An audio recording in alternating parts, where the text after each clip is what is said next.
Hello, welcome back.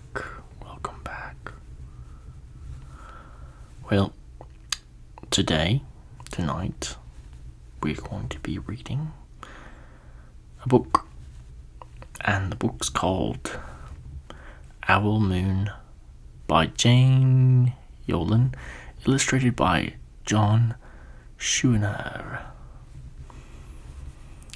And looks like this was a book that was gotten from an elementary school in the left-hand corner. So I'm assuming there was some type of book fair and someone bought this. I got this from Goodwill, thrift store.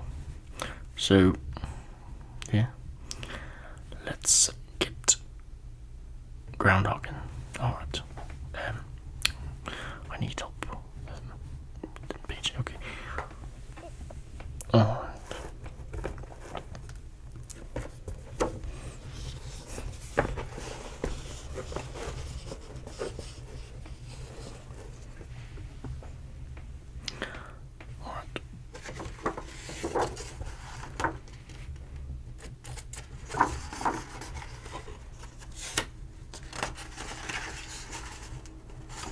Owl Moon by Jane Yolen, illustrated by John Schooner. Philomel Books, New York.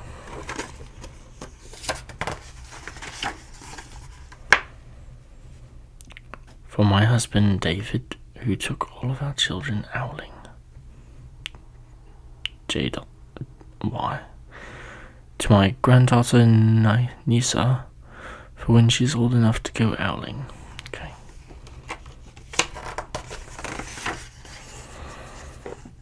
Oh, it's quite nice scenery.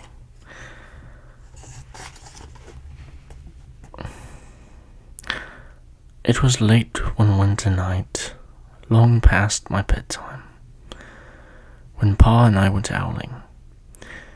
There was no wind, the trees stood still and giant statues, and the moon was so bright, the sky seemed to shine. Somewhere behind us a train whistle blew, long and low, like a sad song.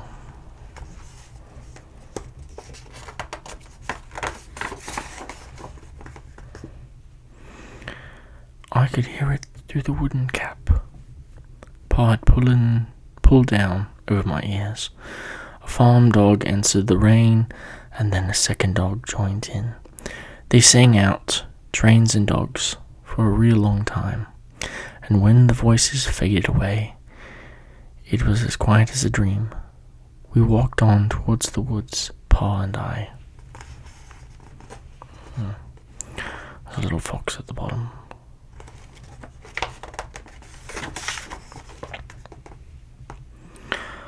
Our feet crunched over the crisp snow as little grey footprints followed us.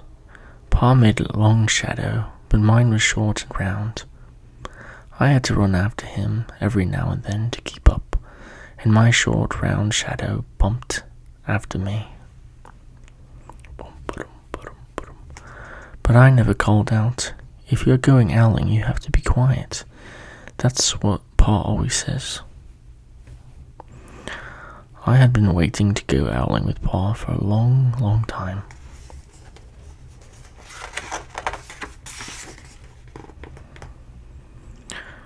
We watched the line of pine trees, black and pointy against the sky, and Pa held up his hand.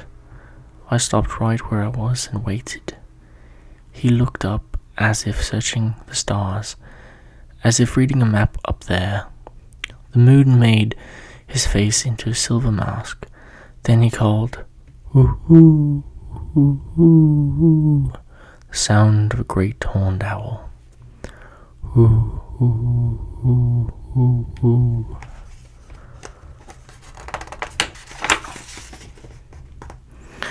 Again he called out, and then again.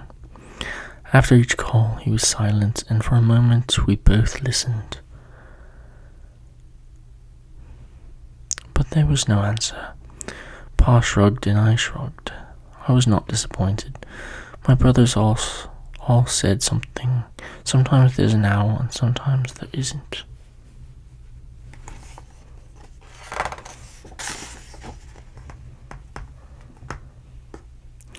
We walked on.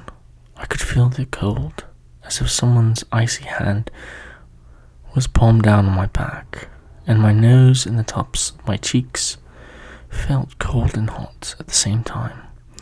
But I never said a word. If you go owling, you have to be quiet and make your own heat. That's right.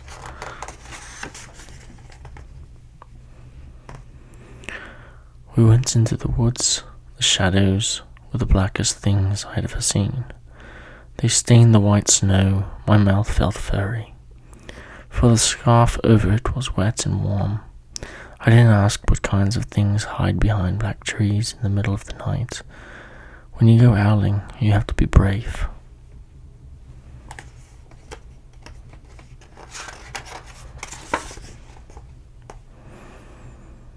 Then we came to a clearing in the dark woods. The moon was high above us. It seemed to fit exactly over the center of the clearing, and the snow below it was whiter than the milk in a cereal bowl. And there's a deer down there. I sighed, and Pa held up his hand at the sound. I put my mittens over the scarf, over my mouth, and listened hard. And then Pa called, "Hoo hoo hoo hoo hoo hoo." I listened and looked so hard my ears hurt and my eyes got cloudy.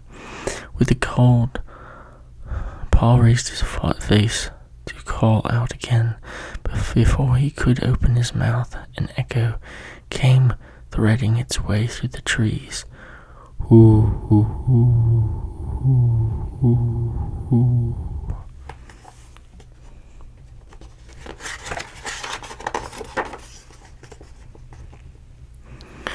Pa almost smiled. Then he called back, "Hoo hoo hoo," just as if he and the owl were talking about supper, or about the woods, or the moon, or the cold. I took my mitten off, the scarf off my mouth, and almost smiled too.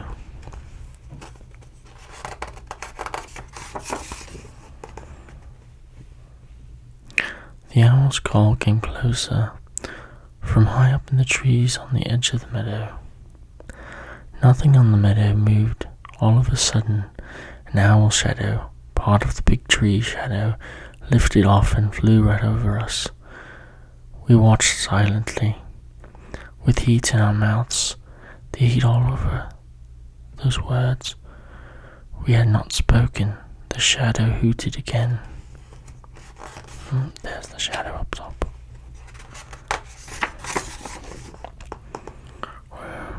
Pa turned on his big flashlight and caught the owl just as it was landing on a branch.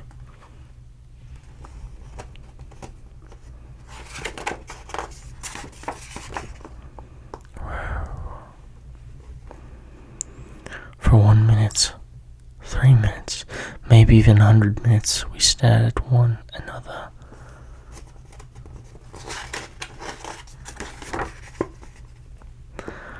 The owl pumped its great wings and lifted off the branch like a shadow without sound. It flew back into the forest. "Time to go," Pa said to me.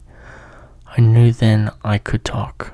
I could even laugh out loud, but I was a shadow as I walked home.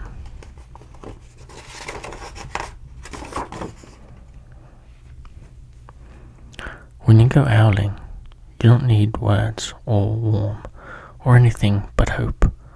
That's what Pa says. The kind of hope that flies on silent wings under a shining owl moon. I agree. And that is the end of that. Wow, look at that. 1992. Wow. Hope you liked the story.